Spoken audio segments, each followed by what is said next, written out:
जय माता दी, जय माँ कामाख्या, जय श्री महाकाल महाराज। देव राधा ट्रस्ट सत्यवाणी चैनल से आपको आजकल के मनुष्यों के बारे में बताया जा रहा है। कुल देवी देवता आजकल यूट्यूब पर, व्हाट्सएप पर या फेसबुक पर या फिर इलेक्ट्रॉनिक मीडिया पर, चाहे टीवी भी हो सकता है, कुछ तथाकथित शास्त्री लोग, पंडित जी लोग, भविष्यवक्ता, कुछ तांत्रिक कुल देवी देवता पर बहुत ज्यादा बक रहे हैं, बहुत ज्यादा बोल रहे हैं कि आपने अपने कुल देवी देवता का ज्ञान नहीं है, आपने कुल देवी देवता की पूजा नहीं की है। कुछ भी हो तो कुल देवी देवता का नाम आ जाता है कि आपने कुल देवी देवता की पूजा नहीं कर रही।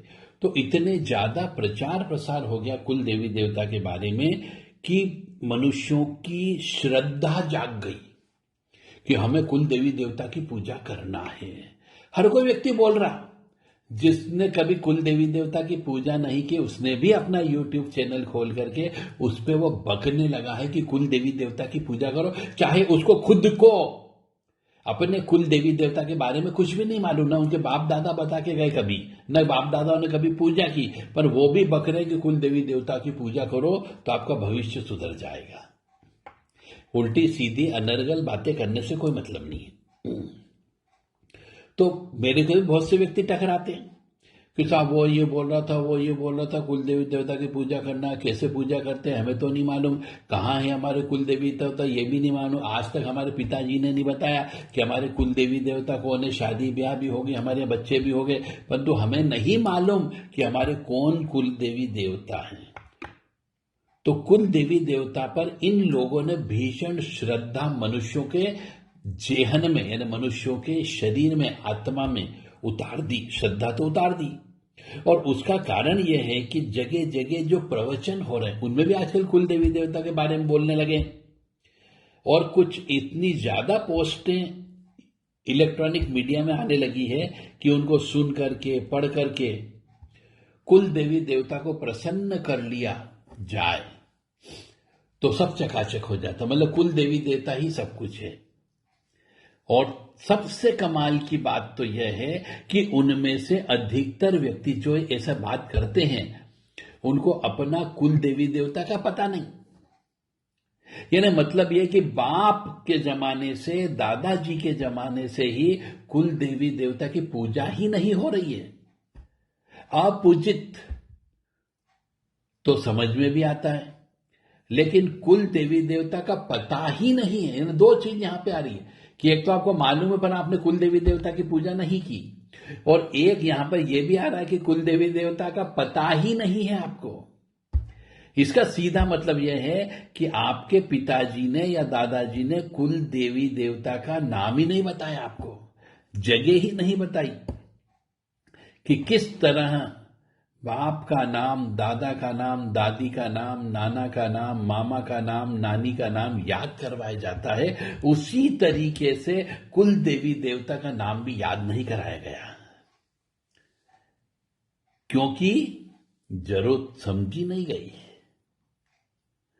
अब हम आते मुख्य विषय के ऊपर कि जिनका कुल देवी देवता ठीक है।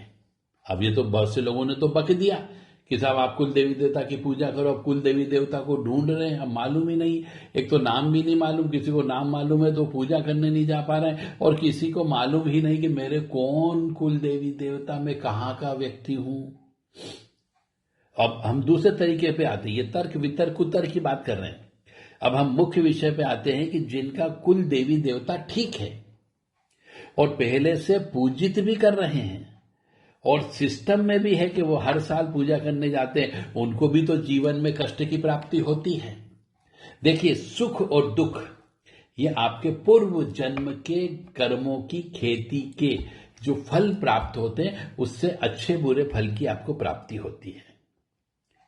तो जो सिस्टम है उस सिस्टम में प्रॉब्लम होती है, तो इस भ्रम में मत रहो कि कुल देवी देवता की पूजा कर लोगे तो सारे समस्या खत्म हो जाएगी, कुल देवी देवता देख लेंगे। आगे कोई समस्या नहीं आएगी। ऐसा बिल्कुल भी नहीं होता है। अब एक या दो उदाहरण में लेके चलता हूं आपके सामने, ताकि आपको समझ सके। ये मैं फिर से बात कर रहा हूं तर्क वितर्क कुतर्क की, इसको आप गलत तरीके से मत लीजिए। क्या चीज कि क्या भगवान श्री रामचंद्र जी के कुल देवता क्या राम जी को पता नहीं थे? सबको मालूम था और पूजा भी करते थे। क्या कृष्ण जी के कुल देवी देवता श्री कृष्ण जी या उसके परिवार वालों को मालूम नहीं थे? सबको मालूम थे और कुल देवी देवता की पूजा भी करती थी। क्या अर्जुन को अपने कुल देवी देवता का पता नहीं था? क्या वे लोग अपने कुल देवी देवता की पूजा नहीं करते थे? क्या उन लोगों ने अपने जीवन में कष्ट नहीं भोगा?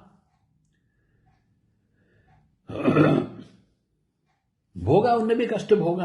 कुल देवी देवता का ज्ञात होते हुए, कुल देवी देवता की विधि विधान से बड़े बड़े ऋषि मुनियों के द्वारा पूजा करने के बावजूद भी इन लोगों ने भी, चाहे वो श्री कृष्ण जी हो, चाहे वो श्री रामचंद्र जी हो, चाहे लक्ष्मण जी हो, चाहे भगवान श्री कृष्ण ही क्यों ना हो, चाहे अर्जुन ही क्यों ना हो, सबने अपने अपने कर्मों का फल भोगा और कुल देवी देवता की ये पूजा करते थे। तो सुख और दुख दोनों ही हैं। ये एक सिक्के के दो पहलू हैं। यानी एक गाड़ी चलती है तो दो पहियों से गाड़ी चलती है।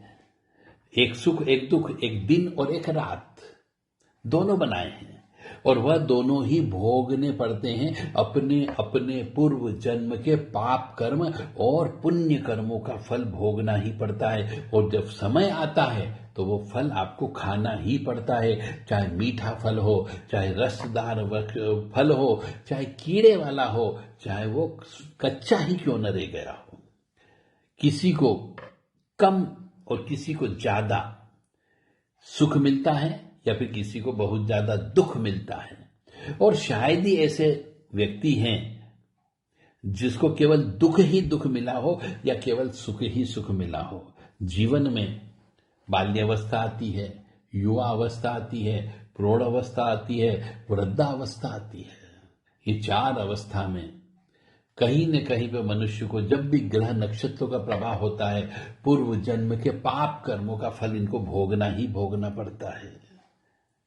इसीलिए आप ये बिल्कुल दिल दिमाग से निकाल दो कि कुल देवी देवता की पूजा कर लेते तो आपके जीवन में कष्ट नहीं आएगा। ऐसा नहीं है। आप उल्टे सीधे व्यक्तियों के द्वारा दिए गए भाषण, उल्टे सीधे व्यक्ति जिसको ज्ञान नहीं उनके द्वारा यूट्यूब पर सुन लेते हो और अपने सही दिशा निर्देश से भटक जाते हो।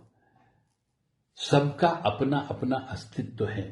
पितरों का भी अपना अस्तित्व है, कुल देवी देवता का भी अपना अस्तित्व है, इष्ट देवता का अपना अस्तित्व है और ब्रह्मांड के जो 9 ग्रह हैं उनके देवता, अधिदेवता, प्रत्याधि देवता, उनके माता पिता, उनका भी अपना अपना महत्व है।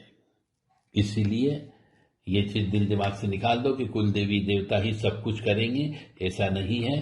कुल देवी देवता के साथ भी बहुत सारे प्रतिबंध चलते हैं, उनकी भी एक सीमा है आपकी मदद करने की, आपकी सहयोग करने की। फिर भी नियम कानून ये बोलता है, शास्त्र सम्मत बात ये कहता है कि अपने अपने बाप दादा यानी के द्वारा स्थापित या अपॉइंटेड होके जो भी कुल देवी देवता है उनकी पूजा साल में एक बार तो अवश्य करना चाहिए ही चाहिए, नहीं तो वर्ष में 2 बार करना चाहिए।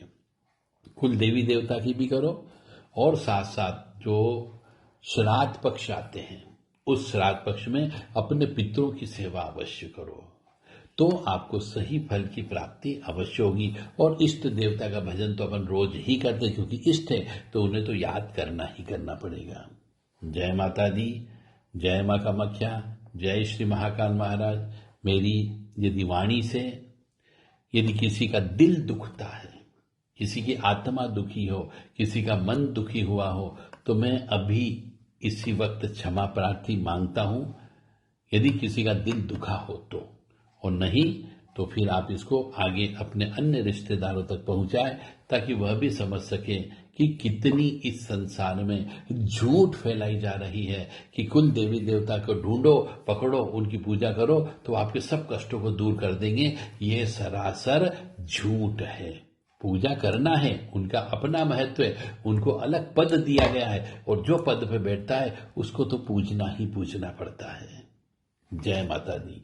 माँ भगवती जगत जननी आद्य शक्ति भवानी आपको सुखी रखे, स्वस्थ रखे, प्रसन्न रखे, यश दे, कीर्ति दे और मान सम्मान दे और सबसे बड़ी बात है निरोगी काया दे और सद्बुद्धि प्रदान करें कि आप सत्य सनातन धर्म के रास्ते पर चल सके, पुराणों के आधार पर चल सके, पुराण के अर्थों के आधार पर आप चल सके, पुराण का जो पाठन करने वाला होता है उसके आधार पर चल सके, रामायण जी के आधार पर आप चल सकें, श्रीमद् भागवत कथा पुराण के आधार पर आप चल सकें और वेद के आधार पर चल सकें और जो वेदाचार्य होता है उसका मान सम्मान कर सके।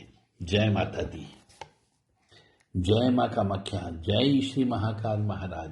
ओम मृत्युंजय महादेवता हिमां शरणागतम जन्म मृत्यु जरा व्याधि पीड़ितम कर्म बंधने।